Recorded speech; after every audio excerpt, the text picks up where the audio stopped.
Welcome to Healthcare Marketing RX, where our goal is to help the practice owner, the practice manager, the person who's going to be making decisions about marketing in the practice, make better decisions. You're not the ones who are going to be doing marketing yourself. Maybe you're going to be asking some staff to start doing some marketing, or maybe you're thinking of outsourcing it. But either way, you're thinking about spending real time and money or allocating it towards marketing, but maybe you're not quite sure what to do. And so the goal of Healthcare Marketing RX is to help make you a bit smarter so that when you make decisions about spending real money on marketing, you try to make better decisions. And we're taking on a big question here. What marketing should we do in our practice? It's a very big question.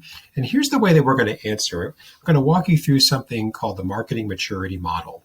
This is a model that we use with new clients as we're getting to know them even before they become clients so that we can assess where they are on different stages of marketing, how good they are at it, what's in place, what's not, so that we can start to break it down and put a plan together.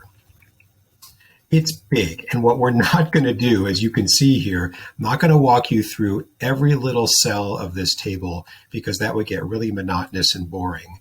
But what we are going to do is I'm going to walk you through parts of each stage. You can see stages at the top here, 1, 2, 3, and 4.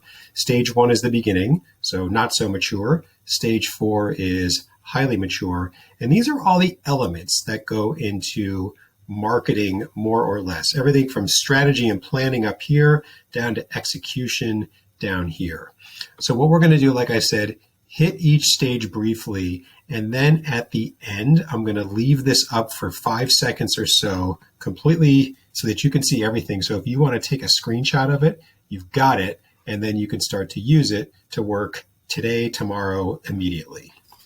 So we've got strategy and results up here, what to expect, something called the patient journey, which I'm sure you've heard a lot of. It's kind of marketing jargon. I'm going to show you what that means.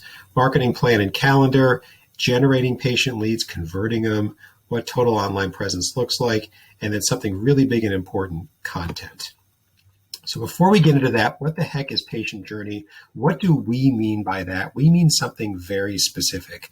On the maturity model, it said from stranger to loyal.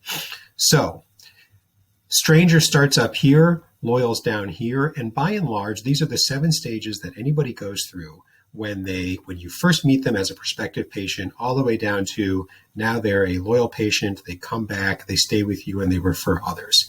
7 stages: know, like, trust, try, buy, repeat, refer. It's really try, choose, repeat, and refer for a medical practice.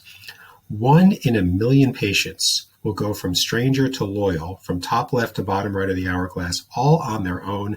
The rest need to be shepherded by you, by having a good experience with them, both clinically and otherwise, to get them from, I think I'm going to try that doctor out, all the way down to, I can't imagine seeing anybody else for what I need this doctor for. And when we work with clients, we take these 7 stages, and we make sure that our marketing addresses each and every stage so that the patient is very easily shepherded by us in a very natural way, all the way from top left to bottom right. So when you see in the marketing maturity model in the next few slides references to these stages, now you'll know what they mean. And if you want to take a screenshot of this, you can right now. Hopefully you did already if you found it interesting. And so with that, let's get into a quick tour of the marketing maturity model. And let's start with stage 1.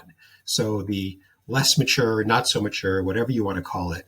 Strategy, there is no strategy. You're just kind of winging it. This is what a lot of startups go through, but not only startups. It's easy to get going on stuff and start throwing things against the wall, see what sticks before you ever step back and say, what's strategy? So what's our strategy? What's included in strategy? Who's our target patient? Why do they choose us? Why do they stay with us? What makes us different and valuable? These are very core strategic questions. Results, they're not coming in. As far as the patient journey itself, they're just getting to know you.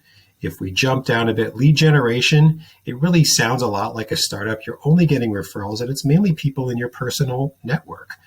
Maybe you're doing a lot of networking on your own. That's how you're finding patients now. Total online presence. Let me explain design first website. So in the website world, there's sort of 2 ends of the spectrum. On the one end is something called design first. And that means, to put it bluntly, your website is like a really great printed brochure, but it's hard for people to navigate it. It's really hard for a prospective patient to contact you, to convert into a patient. The website isn't really helping you in that regard. And on the other side of the spectrum is a website that's really search engine optimization optimized. It's built to convert. It's really a tool working on your behalf. As far as the rest of the online presence, there's just not a lot going on.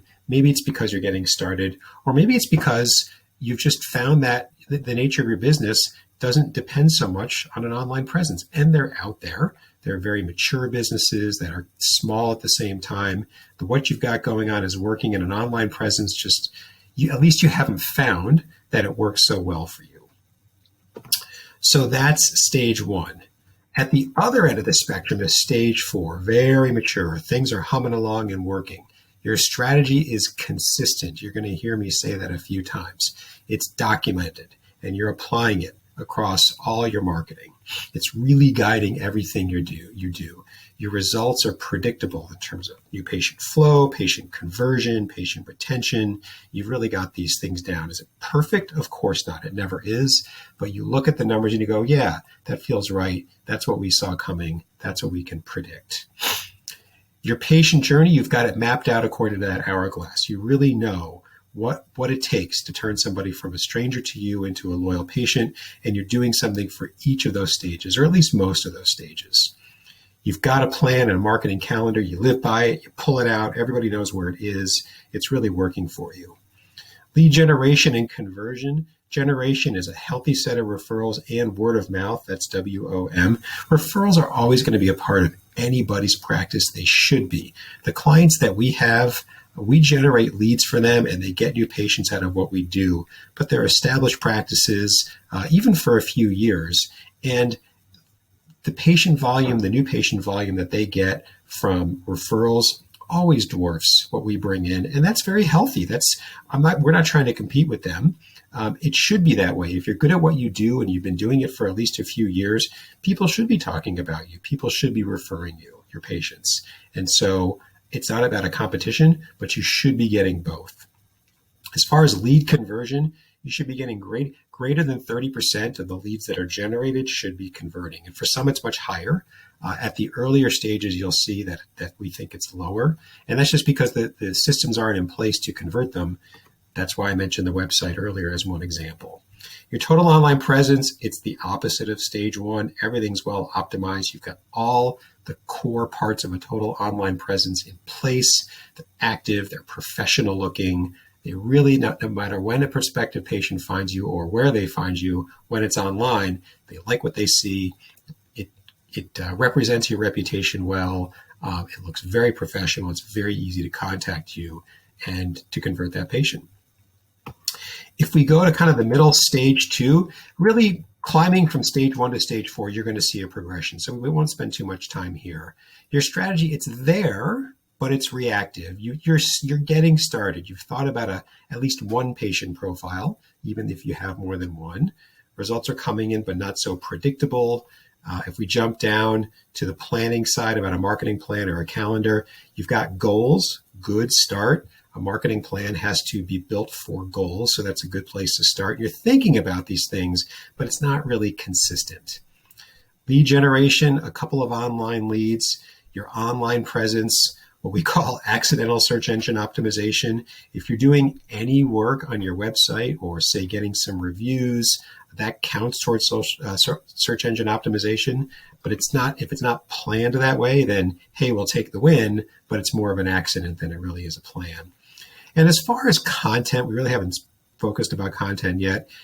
Blogs are definitely online, but you're doing them inconsistently. But think about content more broadly. Content is everything from a blog to your website to printed literature you might do, whether it's educational or promotional, could be direct mail.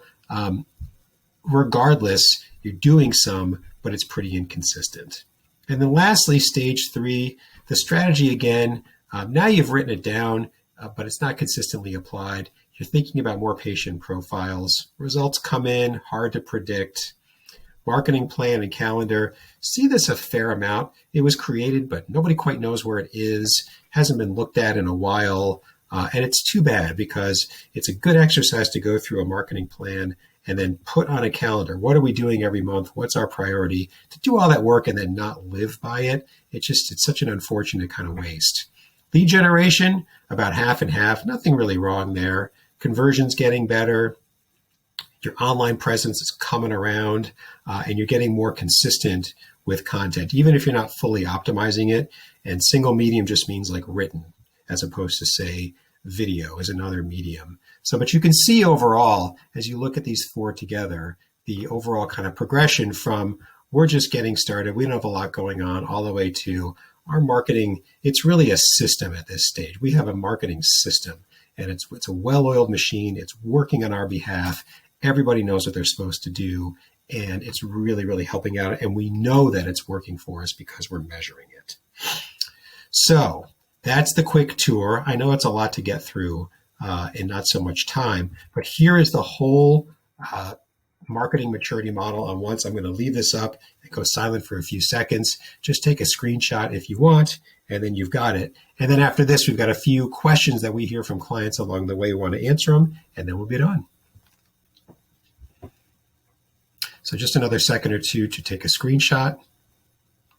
Okay, let's go on to some frequently asked questions that we get, because like I said, it's a lot of information. So here, in no particular order, here's number one. We are a well-established practice, but after looking at this model, it sounds like we're at stage 1 or 2. Can that even be right?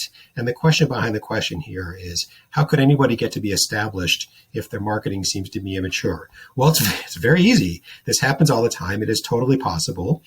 A well-established practice can have not so mature marketing. First question that we ask is, are you successful and happy with it? Are you happy with the patient flow that you're getting? Are you reasonably confident or confident enough it's going to continue? If it is, then you can let it ride. I mean, I know this is a marketing agency telling you this, but it's true, right? You don't have to do everything. And if you're happy with the business that you're getting, and you're confident enough that the flow of new patients is going to continue, then what I can tell you is that you're clearly doing some marketing. Maybe you just haven't figured out what it is, or you haven't written it all down or organized it, but you must be doing something, because a big part of marketing is patient experience. It's clarity on who you target. So you're getting some of that stuff done. And so no, you can let it ride. But if you're successful and you're wondering if you can be more successful, then marketing is a good place to start, because more than any other function in a practice, marketing's chief calling is, how do we attract more patients? How do we do it in a way where we have competitors as well? And so if you're wondering, could we be even more successful? Marketing is the place to start, and the marketing maturity model is the place to start there. So that's the first question. The second one is, do we have to do everything at once in a stage? So the question behind this one is, are we allowed, so to speak, to move on to, say, stage 3 if we haven't really got everything done in stage 2? No, you don't. It's a lot, and that's why it's the model. That's why, it needs to be comprehensive in order to really be helpful. But no, if you are wondering how to break this down, start from top to bottom, start from top and go to the bottom on the marketing maturity model, because the nature of the model is, first you figure out your strategy, then you figure out your plan, and then you get stuff done, top to bottom. If you try to get stuff done without a strategy or a plan, you're going to get a lot of stuff done, but you're not really going to be clear if it's good stuff or the right stuff or effective stuff. That's why having a strategy and a plan in place first is so important. So go from top to bottom, and if you've got a piece of strategy missing, then we think you should go back and close that gap.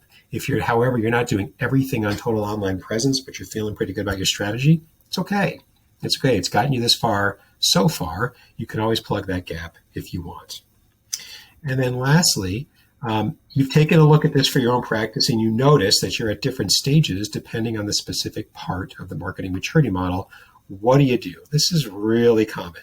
It's kind of like a zigzag when we plot different clients on the marketing maturity model. It's never a straight line. It always looks like a zigzaggy line depending on where we go. Usually, it's a practice where they're on the further stages, 3 or 4, is on the tactical side towards the bottom of the model than on the top. And so in that case, if that sounds like you, go back to the top, go back to strategy, plan, and calendar, and close those gaps. It's always necessary, and especially so as you get more sophisticated. If you've got a lot of tactical work going on, but you've got no plan in place that's telling you if it's good or if it's important, then we really recommend go back and work on the strategy, because what you might find is that you might get lucky and say, wow, everything that we picked is working well. Or you might say, we should emphasize a bit more of this. We actually don't need that much of that. With the strategy and the plan in place, it's just going to get more effective. And if at the end of the day, all that tells you is, turns out you had it all right to begin with, all the better. Now you feel really, really sure and confident because it's a strategy backing you.